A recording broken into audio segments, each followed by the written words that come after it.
एक बार एक आदमी एक बौद्ध भिक्षु के पास गया और बोला कि मैं अपने शहर का एक व्यापारी हूँ, मेरा पूरा दिन अपने व्यापार के काम में ही बीत जाता है। इस वजह से मुझे ज्यादा खाली समय नहीं मिल पाता है। ज्यादा खाली समय नहीं मिल पाने के कारण और हर समय व्यस्त रहने के कारण मुझे ज्यादा खाली समय नहीं मिल पाता है, जिस समय मुझे तनाव महसूस होने लगा है। पिछले कई महीनों से मैं अपना कोई भी काम ठीक से नहीं कर पा रहा हूँ। अब मेरा कुछ भी करने का मन नहीं करता। मुझे काम को टालने की आदत हो गई है। मैं बहुत आलसी हो गया हूँ और चिड़चिड़ा हूँ। मेरी इन आदतों के कारण मैं आजकल बहुत चिंतित और बेचैन रहने लगा हूँ। कृपया मुझे कोई ऐसा उपाय बताएं जिससे मेरा मन दिन भर भटकता न रहे और मैं पहले की तरह अपने काम से काम रखें। बौद्ध भिक्षु ने उस व्यक्ति की सारी बातें ध्यान से सुनी और फिर कहा कि आपकी समस्या आपके व्यस्त होने की नहीं है। काम करो, बल्कि अपने काम को बोझ समझो। और कोई भी व्यक्ति अपने काम को बोझ तभी समझता है जब वह अपनी वर्तमान नौकरी को नजरअंदाज कर रहा होता है और केवल अपनी भविष्य की नौकरी के बारे में सोचता रहता है और उसके लिए मन में योजनाएं बनाता रहता है कि मैं इस काम को ऐसे ही करूंगा, भविष्य में इसे इतना बड़ा बनाऊंगा। और जब कोई व्यक्ति किसी काम के बारे में सिर्फ सोचता रहता है लेकिन उसे पूरा करने के लिए कोई ठोस कदम नहीं उठाता तो वह उस काम को लेकर तनाव से घिर जाता है और फिर वह नौकरी उसके लिए बोझ बन जाती है। यह सुनकर वह व्यक्ति बोला, हाँ संत, आपने तो मेरे मन की बात कह दी। मैं भी पिछले कुछ महीनों से हर रोज अपने काम पर ध्यान देने की बजाय अपने बिजनेस के भविष्य के बारे में सोचता रहता हूँ कि कहीं मेरा बिजनेस कम न हो जाए, भविष्य में कोई अन्य व्यापारी मेरे व्यापार क्षेत्र में अतिक्रमण न कर ले। और भी ऐसी कई नकारात्मक बातें मेरे दिमाग में चलती रहती हैं, जिसके कारण मैं अपने आज के बिजनेस पर ध्यान नहीं दे पा रहा हूँ। यह सुनकर बौद्ध भिक्षु ने कहा, हम अपने विचारों में जितनी बड़ी समस्याएं बनाते हैं, असल जिंदगी में समस्याएं इतनी बड़ी नहीं होती। आपको बस अपने आज पर ध्यान केंद्रित करने की जरूरत है, बाकी सब चीजें अपने आप ठीक हो जाएंगी। व्यक्ति ने कहा, संत, मैं ऐसा करने में सक्षम नहीं हूँ। मैं अपने आज के काम पर ध्यान केंद्रित नहीं कर पा रहा हूँ। मैंने बहुत कोशिश की लेकिन मैं हर बार हार जाता हूँ। मुझे अतीत की गलतियों पर पछतावा होता है। मैं भविष्य के लिए योजनाएं बनाने लगता हूँ और फिर मेरा मन बेचैन हो जाता है। आप मुझे कोई रास्ता बताएं ताकि मैं आज पर ध्यान केंद्रित कर सकूं, लेकिन मैं ध्यान योग नहीं कर पाता वगैरह, बहुत लंबे समय तक, और नहीं मैं कोई बड़ी साधना कर सकता हूँ, इसलिए आप मुझे कोई आसान तरीका बताएं। बौद्ध भिक्षु ने कहा, ठीक है, आज मैं आपको ऐसे 10 छोटे छोटे तरीके बताने जा रहा हूँ जिन्हें आप अपने दैनिक कार्यों के साथ कर सकते हैं। ये तरीके सुनने में बहुत छोटे लगते हैं, लेकिन अगर आपने पूरी शिद्दत से इनका पालन किया तो कुछ ही दिनों में आपको इनके सकारात्मक परिणाम दिखने लगेंगे और आप कर पाएंगे आपका वर्तमान कार्य और अधिक ध्यान से। व्यक्ति ने कहा, हाँ संत, आप मुझे वो 10 तरीके बताएं, मैं उन पर जरूर अमल करूंगा। बौद्ध भिक्षु कहने लगे, पहला तरीका है मन लगाकर खाना खाना। ज्यादातर लोग खाते समय खाने पर ध्यान नहीं देते, बल्कि उनका ध्यान बातचीत करने पर होना चाहिए। कोई पुरानी सोच में खोया हुआ है या किसी देखने वाली चीज में खोया हुआ है, जिसके कारण खाना खाते समय भी उनका मन बेचैन रहता है, जबकि हमें खाने की थाली में उसकी खुशबू आती है कि थाली में क्या खाना परोसा गया है, खाना कैसा दिखता है। इन सभी का ध्यानपूर्वक निरीक्षण करना चाहिए और जो भोजन बनाता है और जो उस भोजन को उगाता है उन्हें मन में धन्यवाद देना चाहिए। हमें हर निवाले के साथ भोजन के स्वाद का आनंद लेना चाहिए, न कि केवल पहले निवाले के लिए। यदि आप भोजन को ध्यान से प्यार से लेते हैं तो भोजन समाप्त होने के समय आपका मन पूरी तरह से शांत हो जाएगा और आप अंदर से खुशी महसूस करेंगे। और यही कारण है कि पुराने भारतीय समाज में मौन रहकर भोजन करने की परंपरा रही है, क्योंकि मौन रहकर मन लगाकर भोजन करना भी ध्यान का एक तरीका है। और सिर्फ खाना खाते समय ही नहीं, बल्कि आप रोजमर्रा के काम जैसे चलना, नहाना, साफ सफाई आदि भी ध्यान से करेंगे तो आप पूरे दिन खुशियों और अनंतता से भरे रहेंगे। बौद्ध भिक्षु ने कहा, दूसरा तरीका यह है कि आप अपनी सांसों पर ध्यान दें। सांस लेना एक प्राकृतिक और लयबद्ध प्रक्रिया है जो स्वाभाविक रूप से चलती रहती है। जब हम अपनी सांसों पर ध्यान देते हैं तो यह हमें मन से शरीर की ओर ले जाती है। परिणामस्वरूप हम अपने विचारों के भ्रम, भय और चिंता से मुक्त हो जाते हैं। और इसे आप किसी भी समय कर सकते हैं, बुद्ध द्वारा बताई गई ध्यान की विधि में बताया गया है कि अपनी आने और जाने वाली सांसों पर ध्यान केंद्रित करें जब भी आप तनावग्रस्त हों या खुद को विचारों में उलझा हुआ पाएं। तो तुरंत अपना ध्यान अपनी आती और जाती सांसों पर केंद्रित करें। कुछ क्षण बाद में आप महसूस करेंगे कि आप शांत हो गए हैं, आपका सारा भ्रम, आपका सारा तनाव दूर हो गया है। और यदि आप लंबे समय तक अपनी सांस रोकते हैं तो ध्यान केंद्रित करने की आदत डालें। इससे सबसे खराब स्थिति में भी आप खुद को शांत रख पाएंगे और अपने वर्तमान कार्यों पर अधिक समय तक ध्यान केंद्रित कर पाएंगे। सांसों पर ध्यान देना हमें याद दिलाता है कि हम कौन हैं। हमें यह एहसास होता है कि हम वह विचार नहीं हैं जो अभी हमारे अंदर चल रहा है, बल्कि हम उससे अलग हैं, हम उससे ऊपर हैं। दोस्तों, सिर्फ अपनी सांसों पर ध्यान देने से बहुत कुछ पता चल सकता है। नए आयाम। हमारे पूर्वजों ने सिर्फ अपनी सांसों को कैसे नियंत्रित किया जाए इस पर बहुत काम किया। ऐसे काम कर सकते हैं जो सामान्य मानव जीवन से परे हैं, जबकि हम अपनी सांसों पर ध्यान देकर खुद को ऐसी स्थिति में ला सकते हैं जिससे जीवन में कोई भी उतार चढ़ाव हमें परेशान नहीं कर सके। बौद्ध भिक्षु ने उस व्यक्ति से कहा। तीसरा तरीका है अपनी इंद्रियों से जुड़ना। हमारे पास 5 इंद्रियां हैं: नाक, त्वचा, जीभ, कान और आंख। हमारे शरीर के प्रवेश द्वार हैं, लेकिन जब हम विचारों में खो जाते हैं तब हम अपनी इंद्रियों को महसूस नहीं कर पाते।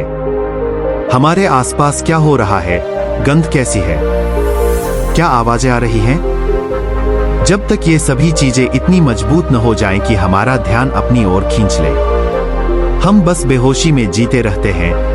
इसलिए अपने आसपास की चीजों को बहुत ध्यान से देखने की आदत डालें। जैसे ठंडी हवा को अपने शरीर से टकराते हुए महसूस करें, बगीचे में खिलते रंग-बिरंगे फूलों को देखें, उसकी सुंदरता को देखें, पक्षियों की आवाज सुनें, कुछ देर के लिए उगते और डूबते सूरज को देखें। ये सभी छोटी छोटी चीजें आपको आपके वर्तमान से जोड़ देंगी। अगर आप अपने जीवन में शांति और आनंद का अनुभव करना चाहते हैं तो आपको अपने आसपास की चीजों पर ध्यान देना होगा। आपको एक पल रुककर देखना होगा, उन्हें प्यार से देखें और उन्हें महसूस करें। बौद्ध भिक्षु ने कहा, चौथा तरीका यह है कि अपने मन में उठने वाली नकारात्मक भावनाओं का निरीक्षण करें। परेशान होना, निराश होना या गुस्सा आना इंसानों में आम बात है, लेकिन हमें ऐसी भावनाओं में नहीं बहना चाहिए। लेकिन जब भी हम ऐसा करते हैं, किसी तरह का हमारे अंदर नकारात्मक भावना आए, तो हमें इन भावनाओं पर ध्यान देना चाहिए। जैसे जब आपको गुस्सा आता है या कुछ गलत करने का मन करता है, तो उस वक्त आपके मन में किस तरह के विचार उठ रहे होते हैं, तो थोड़ा रुकिए।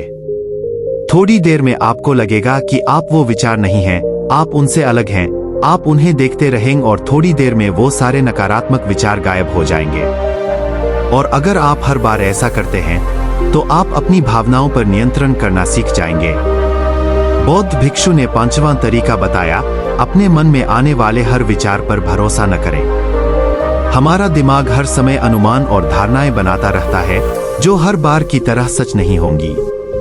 किसी व्यक्ति से मिलते हैं या कुछ नया देखते हैं तो तुरंत हमारा दिमाग उसके बारे में पूर्व धारणाएं बनाना शुरू कर देता है और फिर वह वस्तु या व्यक्ति उसे अच्छा या बुरा बनाकर हमारे सामने प्रस्तुत कर देगा और फिर हम अपने विचारों को सत्य मान लेते हैं और उस व्यक्ति या वस्तु को वैसा ही कहने लगते हैं। और कुछ लोग अपनी मान्यताओं को हल्के में ले लेते हैं और उस पर कायम रहते हैं, जबकि हमें प्रयास करना चाहिए स्वयं को किसी भी प्रकार की पूर्व धारणाओं से मुक्त रखना और पूर्ण जागरूकता के साथ चीजों को वैसे ही देखने का प्रयास करें जैसे वे वास्तव में हैं। हमें अच्छाई और बुराई का आवरण नहीं ओढ़ना चाहिए। यदि आप पूर्ण साक्षी के साथ वर्तमान में रहते हैं तो बिना किसी पूर्व कल्पना के कुछ भी देखें और सुने तो यह आपको शांत और तनाव मुक्त रखेगा। बौद्ध भिक्षु ने कहा, छठा तरीका यह है कि प्रतिदिन कुछ समय के लिए ध्यान का अभ्यास करें। ध्यान करने के लिए घंटों बैठने की आवश्यकता नहीं है। दिन भर में 10 मिनट का ध्यान भी जीवन में सकारात्मक प्रभाव डाल सकता है। प्रतिदिन ध्यान करने से हमारे जीवन में नई ऊर्जा, उत्साह, शांति और प्रेरणा आएगी। हम पूरे दिन अंदर से खुश और शांत महसूस करते हैं।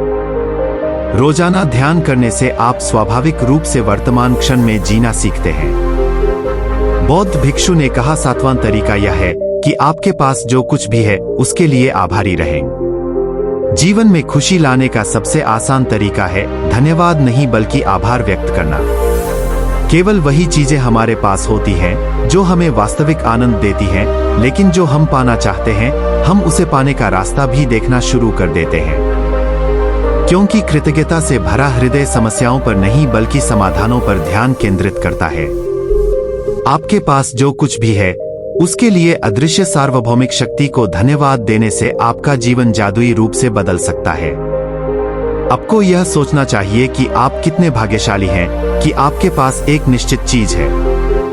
उदाहरण के लिए, आपके पास है एक वंशानुगत व्यवसाय और हम नहीं जानते कि ऐसे कितने लोग हैं जो आपके जैसा व्यवसाय करना पसंद करेंगे लेकिन उनके पास नहीं है। इसके अलावा आपको इसके लिए आभारी होना होगा कि आपकी थाली में भोजन है, जबकि दुनिया में लाखों लोग भूख से मरते हैं, साधु ने कहा। बौद्ध भिक्षु ने कहा, 8वां तरीका यह है कि किसी दूसरे व्यक्ति से बात करते समय उसकी बात ध्यान से सुने बिना यह सोचे कि हमें उससे क्या कहना है या उसे कैसे जवाब देना है। आपको सामने वाले व्यक्ति की बात ध्यान से सुननी चाहिए। आपको सामने वाले से बात करनी है, न कि उसे जवाब देना है। लेकिन जब आप किसी से बात करते हैं तो उसकी भावनाओं को समझने के लिए अपने कानों, दिल और आत्मा से उसकी बात सुने और समझें। ऐसा करने से उस व्यक्ति के साथ आपका रिश्ता मजबूत होगा और यह आपके लिए अपना धैर्य और एकाग्रता बढ़ाने का भी एक अभ्यास है। और जब हम सुनते ज्यादा हैं और कम बोलते हैं तो हम बहुत सारी परेशानियों से बच जाते हैं, जिससे हमारा मानसिक तनाव कम हो जाता है। और याद रखें, किसी भी व्यक्ति की बातों को ध्यान से सुनना उसका सम्मान करने का सबसे अच्छा तरीका है। बौद्ध भिक्षु ने कहा, 9वां तरीका यह है कि अपने महत्वपूर्ण काम के लिए एक समय निर्धारित करें। आपको अपने दिन का कुछ समय महत्वपूर्ण कामों के लिए अलग रखना चाहिए, जैसे काम का समय, नहाने का समय, सफाई का समय, खाने का समय आदि। समय के साथ महत्वपूर्ण कार्यों का वितरण यह सुनिश्चित करता है कि चीजें बिना किसी रुकावट के नियमित रूप से होती हैं। दिन के सही समय पर सही काम करने से हमारे जीवन में अनुशासन आता है और अनुशासन से जीवन में शांति और खुशी आती है।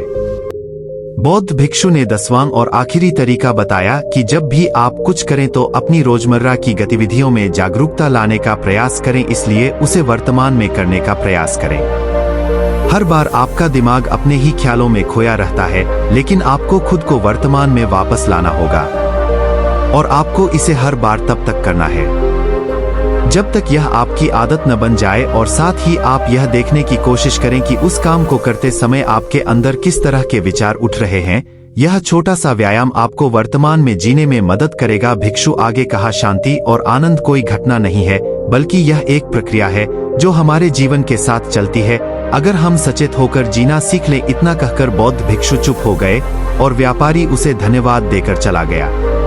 तो दोस्तों, मैं आशा करता हूं कि आपको कहानी अच्छी लगी होगी, तो हमारे चैनल को सब्सक्राइब कीजिए। नमो बुद्धाय।